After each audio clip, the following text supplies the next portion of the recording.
High বন্ধুরা, সকলকে good morning. দেখো, বাসি কাজকর্ম শেষ করে মেয়ে স্কুল যাবে, তো এখন গেছে টিউশন পড়তে।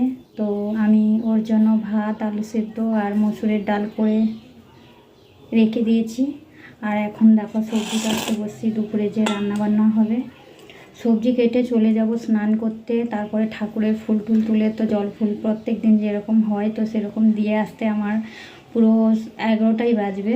তারপরে এসে নিজে খাবো, কাল থেকে উপোস ছিলাম, তো খাবার পরে না কিছু কাজ করতে ইচ্ছে করে না একদম, তাই জন্য সবজিটা কেটে রেখে দিচ্ছি আগে থেকে।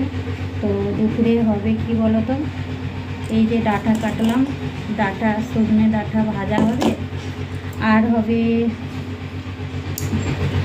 আর কি হবে, এই যে কাঁচা আম দেখতে পাচ্ছ, কাঁচা আম দিয়ে মাছ কিছু নিয়ে আসবে, মাছ দিয়ে টক বানাবো।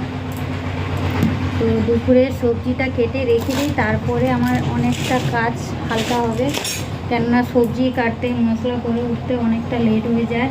তাই জন্য মেয়ের ভাত আর যে খেয়ে যে যাবে সেটা করে তারপর সবজি কাটতে বসেছি। টাটা। এই দেখো সজনে ডাঁটা ভাজা হবে দেখতে পেয়েছো, আর এখানে আম দিয়ে টক হবে।